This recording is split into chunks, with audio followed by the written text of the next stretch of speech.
Você já sentiu que nasceu com algo dentro de você que o mundo não sabe explicar? Existe um dom que Deus depositou na sua vida, e hoje o Espírito Santo vai revelar qual é ele. Há uma pergunta que habita o coração de todo crente sincero, uma pergunta que não nasce da vaidade, mas da sede genuína de entender o propósito de Deus para a sua vida. E essa pergunta é: Senhor, para que fui criado? Que dom o Senhor depositou em mim? Charles Spurgeon, o príncipe dos pregadores, disse uma vez que Deus nunca cria uma alma sem propósito e que cada vida tocada pelo Espírito Santo carrega consigo uma marca divina, um sinal do céu gravado na eternidade. E é exatamente sobre essa marca que vamos falar hoje, minha querida alma.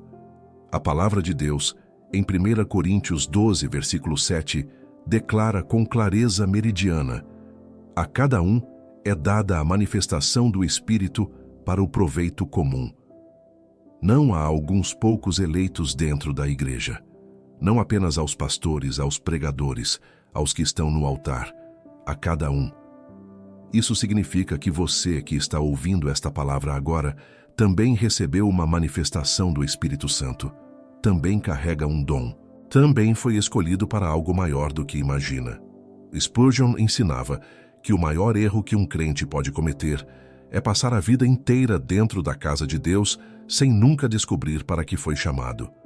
Ele dizia que é como alguém que recebe uma carta com o próprio nome escrito no envelope, mas nunca a abre.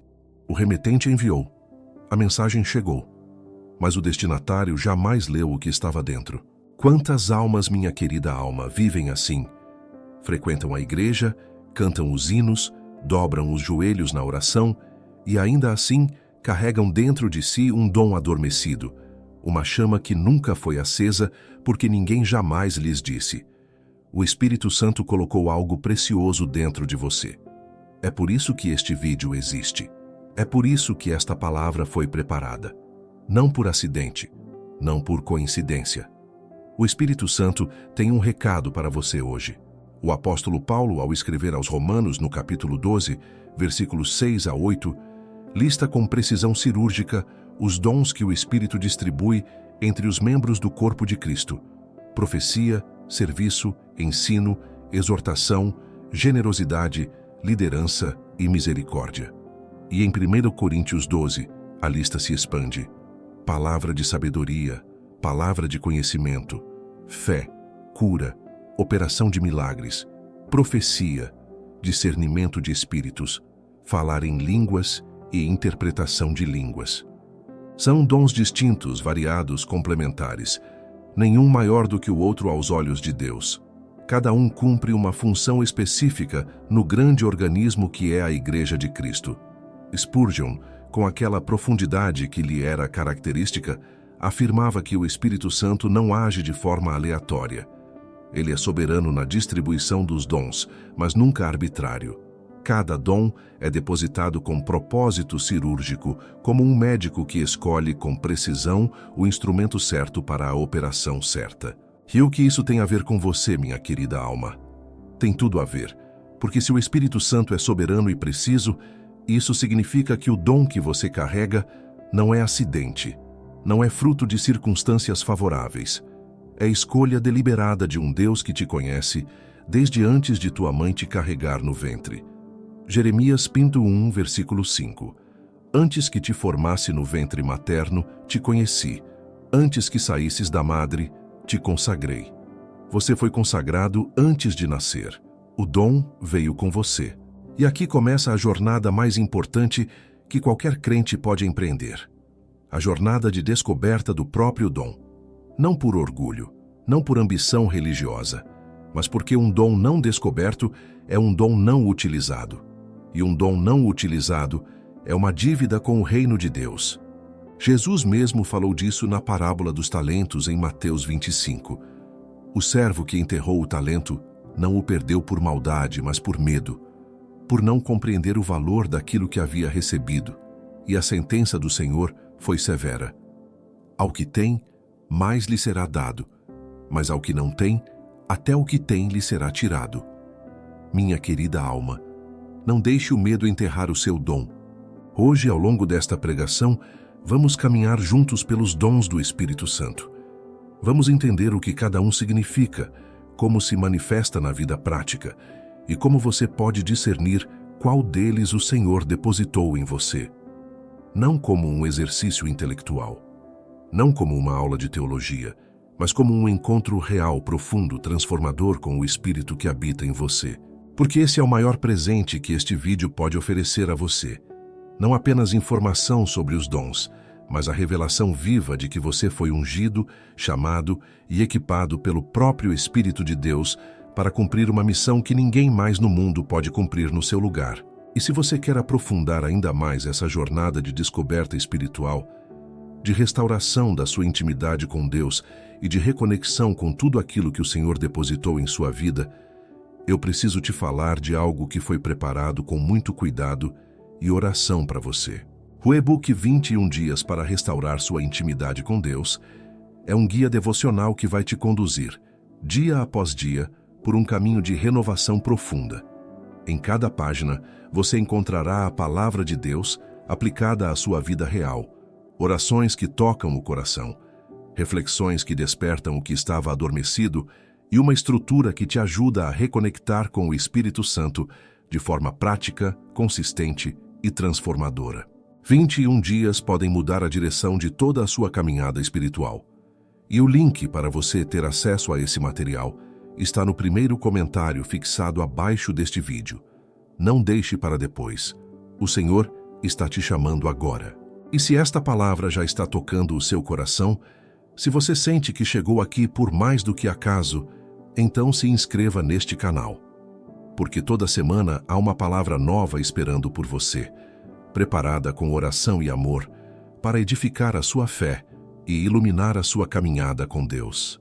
Antes de entrar na profundidade de cada dom, minha querida alma, é preciso que compreendamos algo fundamental, algo que muitas igrejas deixam de ensinar e que causa uma confusão enorme no coração dos crentes. Existe uma diferença real entre os dons do Espírito Santo e os frutos do Espírito Santo. E confundir os dois é como confundir a raiz com os galhos de uma árvore. Os frutos do Espírito, descritos em Gálatas 5, versículos 22 e 23, são amor, alegria, paz, longanimidade, benignidade, bondade, fidelidade, mansidão e domínio próprio. Esses frutos são o caráter de Cristo sendo formado dentro de você. São o resultado de uma vida rendida ao Espírito. Todo crente, sem exceção, é chamado a produzir esses frutos. Mas os dons são diferentes. Os dons são capacidades sobrenaturais, habilidades específicas concedidas pelo Espírito Santo, não para o benefício pessoal de quem os recebe, mas para a edificação do corpo de Cristo. Essa distinção é crucial. Você pode ter o dom de cura sem ainda ter plena mansidão. Você pode operar em profecia e ainda estar lutando para desenvolver a longanimidade. Os dons não são prêmios por santidade, são ferramentas para o serviço do reino. E é exatamente por isso que Paulo, em 1 Coríntios 13, logo após falar dos dons, declara: ainda que eu fale as línguas dos homens e dos anjos, se não tiver amor, serei como o bronze que soa ou como o símbolo que retine. Os dons sem o fruto do amor são ruído, são poder sem propósito, são fogo sem calor. Minha querida alma, nunca busque o dom acima do doador. O Espírito Santo não é um dispensador de habilidades espirituais. Ele é uma pessoa divina, a terceira pessoa da Santíssima Trindade, que habita em você, que geme por você, que intercede por você com gemidos inexprimíveis, como Paulo declara em Romanos 8, versículo 26. Buscar o dom sem buscar o doador é como querer a herança sem querer o Pai. É como abrir os presentes de Natal sem se importar com quem os enviou. A ordem correta é sempre esta: primeiro o relacionamento, depois a revelação do dom. Primeiro a intimidade com o Espírito Santo, depois a manifestação dos dons. E quando essa ordem é respeitada, os dons não inflarão o seu ego. Eles quebrarão o seu coração diante das necessidades dos outros. Agora, minha querida alma, vamos começar a caminhar pelos dons com olhos abertos e coração disponível. O primeiro dom que precisamos entender é o dom da palavra de sabedoria. Esse dom não é simplesmente inteligência natural ou acúmulo de conhecimento. É a capacidade dada pelo Espírito de aplicar a verdade divina a situações específicas com uma clareza que ultrapassa a compreensão humana. Quem possui esse dom frequentemente sabe o que dizer, quando dizer e como dizer, mesmo diante das situações mais complexas e delicadas. Salomão recebeu esse dom de forma extraordinária, e em 1 Reis 3, versículo 9, ele pediu ao Senhor: Dá, pois, ao teu servo um coração compreensivo para julgar o teu povo e para discernir entre o bem e o mal. E Deus lhe concedeu sabedoria tão vasta que reis e rainhas de nações distantes viajavam apenas para ouvir suas palavras. O segundo dom é a palavra de conhecimento. Esse é o dom de receber pelo Espírito Santo uma informação sobrenatural sobre uma pessoa, uma situação ou um evento que não poderia ser conhecido pelos meios naturais. Jesus operou nesse dom com o Senhor ao falar com a mulher samaritana em João 4. Disseste bem que não tens marido, porque 5 maridos tiveste, e o que agora tens não é teu marido. Ele sabia o que os olhos não podiam ver. Quem possui esse dom frequentemente sente um conhecimento repentino sobre a vida de alguém, uma impressão específica que vai além da intuição natural.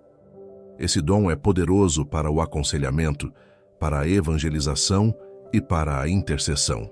O terceiro dom é o dom da fé. E aqui precisamos ter cuidado, minha querida alma, porque toda pessoa salva possui uma medida de fé, como Paulo declara em Romanos 12, versículo 3. Mas o dom de fé é algo além disso. É uma fé sobrenatural, inabalável, capaz de mover montanhas diante de circunstâncias que fariam qualquer coração humano vacilar. Abraão operou nesse dom quando, contra toda esperança, creu em esperança, como está escrito em Romanos 4, versículo 18. Não havia evidência natural que sustentasse a promessa de Deus. Seu corpo já era como morto. O ventre de Sara estava fechado. E ainda assim ele creu. Porque a fé sobrenatural não depende das circunstâncias. Ela depende do caráter de Deus. Quem possui esse dom consegue permanecer firme nas promessas de Deus em meio às tempestades mais violentas. Consegue declarar vitória antes de vê-la. Consegue adorar antes da resposta chegar. E essa fé contagia, edifica e fortalece todos ao redor. E assim, minha querida alma, começamos a perceber algo precioso. Cada dom é um reflexo de um aspecto do caráter de Deus. A palavra de sabedoria reflete a sabedoria eterna de Deus. A palavra de conhecimento reflete a onisciência de Deus. O dom de fé reflete a fidelidade absoluta de Deus. Os dons não são ferramentas humanas aprimoradas pela religião. São extensões do próprio ser de Deus, operando através de vasos humanos rendidos ao Espírito Santo. E quando você começa a enxergar os dons dessa forma, a pergunta deixa de ser, qual dom eu quero? E passa a ser, Senhor, como o teu caráter pode fluir através de mim para alcançar os outros? Essa é a pergunta que transforma um crente comum em um instrumento extraordinário nas mãos de Deus. Continuamos nossa caminhada pelos dons do Espírito Santo, minha querida alma. E chegamos agora a um terreno que desperta ao mesmo tempo admiração e temor no coração dos crentes. Os dons de poder. São aqueles dons que, quando manifestados, não deixam dúvida de que há uma força muito maior do que a humana operando. São dons que fazem o mundo parar e perguntar, que Deus é esse? O primeiro dom de poder que precisamos contemplar é o dom de operações de milagres. A palavra grega usada pelo apóstolo Paulo neste ponto é energemata dynameon, que pode ser traduzida literalmente como operações de poderes. É plural, é dinâmico, é contínuo. Não é um único evento isolado, mas uma vida marcada pela intervenção sobrenatural de Deus por meio de um vaso humano. Moisés operou nesse dom quando estendeu seu cajado sobre o Mar Vermelho e as águas se abriram, como está escrito em Êxodo 14, versículo 21. Elias operou nesse dom quando a farinha da viúva de Sarepta não se acabou durante os anos de seca, narrado em 1 Reis 17. E Jesus, o maior exemplo de todos, Operou nesse dom quando transformou água em vinho, multiplicou pães e peixes, acalmou tempestades com uma só palavra. Mas aqui está o que muitos não compreendem, minha querida alma. Os milagres não existem para impressionar, eles existem para revelar. Cada milagre que Jesus realizou não era um espetáculo, era uma janela aberta para o coração do Pai. Era a demonstração viva de que o reino de Deus havia chegado. E quando esse dom opera através de um crente hoje, a intenção é a mesma: não glorificar o instrumento, mas revelar o Deus que habita nele. O segundo dom de poder é o dom de curas. E note que Paulo usa o plural também aqui: dons de curas. Isso é significativo. Alguns estudiosos das Escrituras entendem que há crentes que operam em cura de doenças físicas, outros em cura emocional, outros em libertação de vícios e dependências, outros em restauração de relacionamentos partidos. O dom de curas não é uma fórmula única. É um ministério multifacetado do amor de Deus, alcançando a totalidade do ser humano. Em Mateus 9, versículo 35, lemos que Jesus percorria todas as cidades e aldeias, ensinando nas sinagogas, pregando o evangelho do reino e curando todas as enfermidades e doenças entre o povo. Ensino, pregação e cura andavam juntos no ministério de Cristo. Eram inseparáveis. E quando o dom de curas opera através de um crente, é o ministério de Jesus sendo prolongado no tempo e no espaço. Se você já sentiu um ardor no coração ao ver alguém sofrendo, se já orou por alguém com uma intensidade que ia além das palavras, se já testemunhou Deus responder de formas que não têm explicação médica, minha querida alma, preste atenção a esses sinais. O Espírito Santo pode estar revelando um chamado para o ministério de cura. O terceiro dom que contemplamos nesta parte é o dom de discernimento de espíritos. Este é talvez um dos dons mais necessários nos dias em que vivemos. É a capacidade sobrenatural de perceber a origem de uma manifestação espiritual, se ela vem do Espírito de Deus, do espírito humano ou de espíritos malignos. O apóstolo João, em 1 João 4, versículo 1, nos exorta com firmeza: Amados, não creiais em todo espírito, mas provai se os espíritos são de Deus, porque muitos falsos profetas têm saído pelo mundo. Vivemos em uma época de grande agitação espiritual. Há muita coisa sendo chamada de mover de Deus que não passa pela prova das Escrituras. Há muita emoção sendo confundida com unção. Há muita eloquência sendo confundida com profecia. O crente que possui o dom de discernimento de espíritos é como uma sentinela no muro da igreja. É aquele que percebe quando algo não está certo, mesmo que não consiga explicar racionalmente o porquê. É aquele que sente no espírito o que os olhos ainda não viram. Paulo demonstrou esse dom em Atos 16, versículo 16 ao 18, quando reconheceu que a escrava que o seguia gritando proclamações verdadeiras estava, na verdade, sob influência de um espírito de adivinhação. As palavras eram corretas, mas a fonte não era divina, e só o discernimento espiritual podia perceber essa diferença. Quem possui esse dom frequentemente sente um desconforto interno diante de certas situações ou pessoas sem conseguir identificar a razão concreta. Sente quando há conflito espiritual em um ambiente antes de qualquer sinal visível. Percebe quando alguém está operando por motivações que vão além do que é declarado. Esse dom protege a igreja. Esse dom guarda o rebanho. E é exatamente nesse ponto que precisamos pausar e refletir juntos sobre algo que o Espírito Santo quer que você compreenda, minha querida alma. Os dons de poder, milagres, curas, discernimento, não foram dados para criar super-heróis espirituais. Foram dados para criar servos. O maior operador de milagres da história foi aquele que lavou os pés dos seus discípulos. O maior curador que o mundo já conheceu foi aquele que se deixou ferir pelas nossas transgressões. O maior em discernimento espiritual foi aquele que, vendo claramente o que havia no coração de Judas, ainda lhe ofereceu o pão na última ceia. Os dons de poder, quando verdadeiramente operados pelo Espírito Santo, sempre produzem humildade, sempre produzem serviço, sempre apontam para a cruz. E se algum dom, em qualquer circunstância, estiver produzindo orgulho, divisão ou exibicionismo, minha querida alma, desconfie. Porque o Espírito Santo nunca usa os dons para engrandecer o vaso. Ele usa os dons para revelar o oleiro. Como está escrito em 2 Coríntios 4, versículo 7. Temos, porém, este tesouro em vasos de barro, para que a excelência do poder seja de Deus e não de nós. O tesouro é divino, o vaso é humano, e a glória pertence sempre e somente a Deus. Chegamos agora, minha querida alma, aos dons que talvez sejam os mais debatidos, os mais mal compreendidos e, ao mesmo tempo, os mais presentes no cotidiano da Igreja ao longo de toda a história cristã. Estamos falando dos dons vocais, a profecia, o falar em línguas e a interpretação de línguas. Dons que, quando operam com integridade e sob a autoridade das Escrituras, edificam o corpo de Cristo de maneira profunda e transformadora. Comecemos pelo dom da profecia. E antes de qualquer outra coisa, precisamos afastar um equívoco muito comum. Profecia não é sinônimo de previsão do futuro. Essa confusão tem feito muito mal à Igreja e tem aberto portas para a manipulação, para engano e para o sofrimento de muitas almas sinceras que buscavam uma palavra de Deus e receberam, na verdade, uma palavra humana vestida com roupagem espiritual.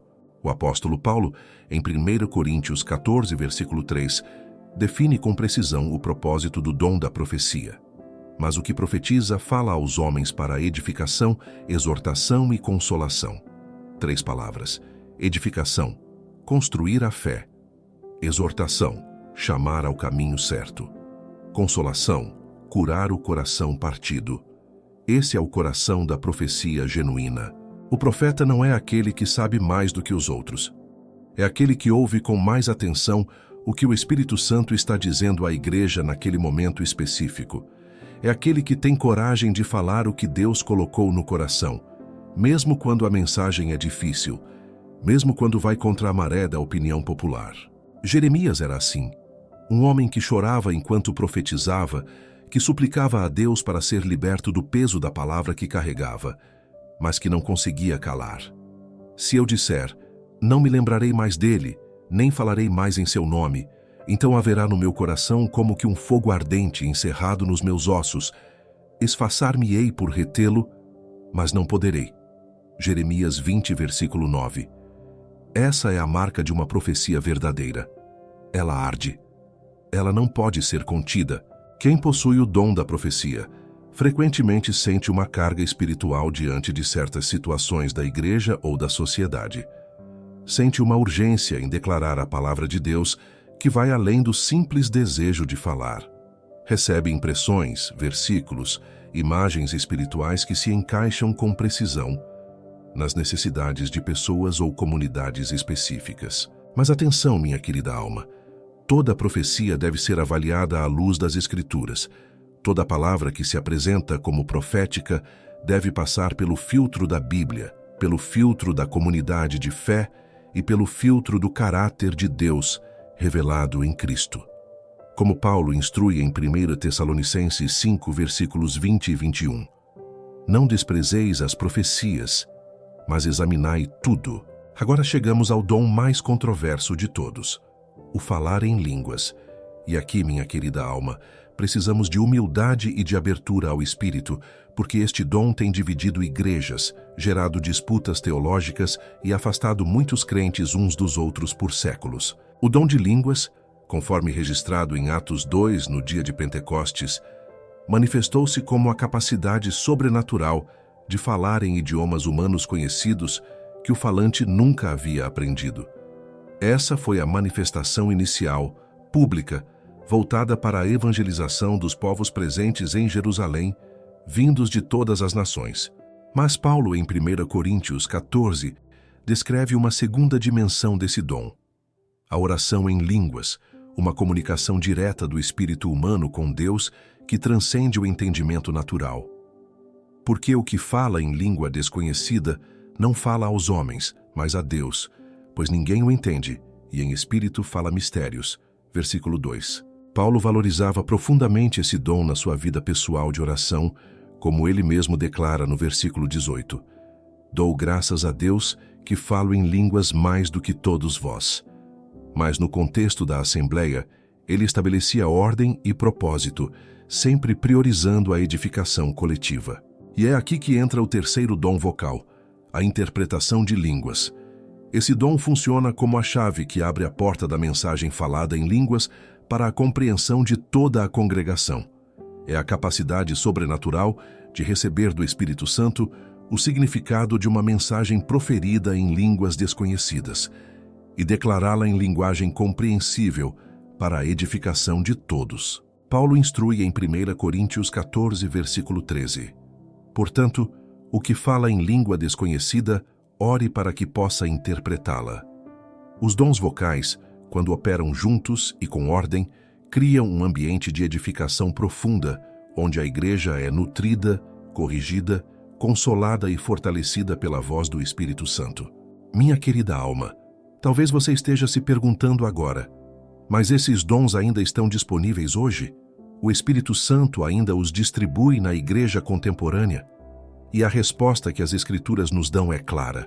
Os dons permanecem até que venha o perfeito. E o perfeito, conforme o contexto de 1 Coríntios 13, refere-se à consumação de todas as coisas na segunda vinda de Cristo. Enquanto a igreja estiver na terra, enquanto houver almas a alcançar, corações a curar e reino a avançar, o Espírito Santo continuará distribuindo os seus dons com soberania e precisão. Porque ele não mudou, porque o Deus de Pentecostes é o mesmo Deus de hoje. Hebreus 13, versículo 8. Jesus Cristo é o mesmo, ontem, hoje e eternamente. E o Espírito que ele enviou é tão vivo, tão ativo, tão poderoso hoje quanto era naquele cenáculo onde 120 discípulos aguardavam a promessa do Pai. O fogo não se apagou, ele ainda arde, e talvez esteja prestes a arder também dentro de você. Há um grupo de dons, minha querida alma, que muitas vezes passa despercebido nas conversas sobre os dons do Espírito Santo. São dons que não produzem espetáculo visível, não fazem o ambiente tremer, não chamam atenção para si mesmos, mas são dons sem os quais a igreja simplesmente não funciona. São os dons de serviço, os dons ministeriais, os dons que sustentam o corpo de Cristo nos bastidores da eternidade. Paulo os descreve em Romanos 12, versículos 6 a 8, e eles revelam algo precioso sobre o coração de Deus. Para o Senhor, o que acontece nos bastidores é tão glorioso quanto o que acontece no palco. O que é feito em silêncio é tão precioso quanto o que é proclamado em voz alta. Porque Deus não mede o valor de um dom pela visibilidade que ele gera, mas pela fidelidade com que é exercido. O primeiro desses dons é o dom de serviço, também traduzido como dom de ministério ou diaconia. É a capacidade sobrenatural de identificar necessidades práticas e atendê-las com alegria, eficiência e um coração que encontra genuíno prazer em servir. Quem possui esse dom não precisa ser reconhecido, não busca crédito. Encontra satisfação profunda no simples ato de tornar a vida dos outros mais fácil, mais digna, mais suportável. Jesus mesmo, o Senhor dos Senhores, definiu a sua missão com estas palavras em Mateus 20, versículo 28. O Filho do Homem não veio para ser servido, mas para servir e dar a sua vida em resgate de muitos. O maior dom de serviço que o mundo já viu foi exercido por aquele que tinha todo o direito de ser servido e escolheu ajoelhar-se diante dos outros. Quem possui esse dom frequentemente é o primeiro a chegar e o último a sair. É aquele que organiza, que prepara, que cuida dos detalhes que ninguém mais percebeu. É aquele que, quando está ausente, deixa um vazio que só então revela o quanto era indispensável. O segundo dom é o dom de ensino. E aqui precisamos distinguir entre a habilidade natural de comunicar informações e o dom sobrenatural de ensinar as verdades de Deus, de forma que elas penetrem o coração, transformem a mente e produzam mudança real na vida das pessoas. Um professor natural transmite conhecimento. Um mestre com o dom de ensino transmite vida. Em Atos 2, versículo 42, lemos que os primeiros cristãos perseveravam na doutrina dos apóstolos. O ensino era o alimento que nutria a igreja nascente. Era o fundamento sobre o qual tudo o mais era construído. E ainda hoje, sem o dom de ensino operando com fidelidade na igreja, o povo de Deus perece por falta de conhecimento, como Oséias 4, versículo 6 nos adverte com seriedade. Quem possui o dom de ensino tem uma paixão incomum pela palavra de Deus. Estuda com profundidade que vai além da obrigação. Encontra conexões nas Escrituras que outros não percebem. E quando ensina, algo acontece. A verdade que parecia distante e abstrata, de repente se torna próxima, concreta, aplicável. O coração que ouvia sem entender, começa a compreender. A mente que estava confusa, encontra clareza. O terceiro dom neste grupo é o dom de exortação, também chamado de dom de encorajamento. É a capacidade sobrenatural de aproximar-se de alguém em momento de fraqueza, desânimo ou dúvida e falar palavras que restauram a esperança, reacendem a fé e devolvem o ânimo para continuar. Barnabé, cujo nome significa literalmente filho da consolação, era um homem marcado por esse dom. Foi Barnabé quem acolheu Paulo quando toda a igreja ainda o temia. Foi ele quem deu uma segunda chance a João Marcos quando Paulo havia desistido. Em Atos 11, versículo 23, lemos que Barnabé chegou a Antioquia e, tendo visto a graça de Deus, alegrou-se e exortava a todos a que, com propósito do coração, permanecessem fiéis ao Senhor. Ele via a graça onde outros viam apenas falha, enxergava potencial onde outros viam derrota. Quem possui esse dom tem uma sensibilidade rara para perceber quando alguém está prestes a desistir. Suas palavras chegam no momento exato, como chuva em terra seca. Não falam por obrigação. Falam porque o Espírito Santo os impele a construir onde outros demoliram. O quarto dom é o dom de liderança, ou como Paulo descreve, o que preside que o faça com diligência. Liderança espiritual não é poder sobre as pessoas, é responsabilidade pelas pessoas. É a capacidade sobrenatural de enxergar aonde Deus quer que o grupo chegue, de traçar o caminho com sabedoria e de conduzir os outros com um coração que ama mais do que manda. Neemias é um exemplo extraordinário desse dom em ação. Diante de uma cidade destruída, de um povo desanimado e de inimigos que zombavam de cada tijolo colocado, ele organizou, motivou, protegeu e conduziu o povo de Deus até que os muros de Jerusalém fossem reconstruídos em 52 dias, como está escrito em Neemias 6, versículo 15 e 16. Assim foi terminado o muro aos 25 de Elul, em 52 dias. Quando todos os nossos inimigos ouviram isto, reconheceram que esta obra fora feita pelo nosso Deus. O verdadeiro líder com dom espiritual não recebe a glória, aponta para Deus. E o último dom deste grupo, minha querida alma, é o dom de misericórdia.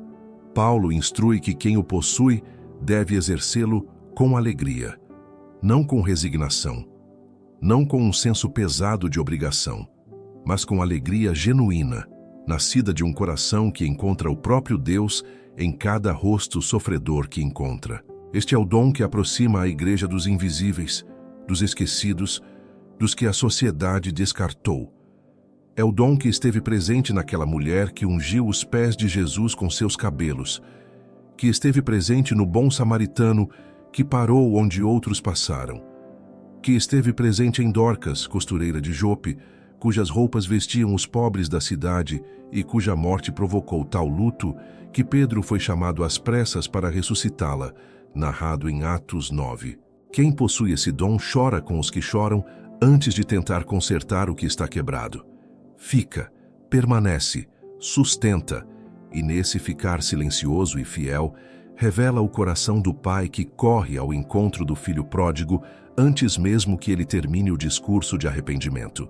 Minha querida alma, talvez você tenha se reconhecido em algum desses dons enquanto ouvia esta palavra.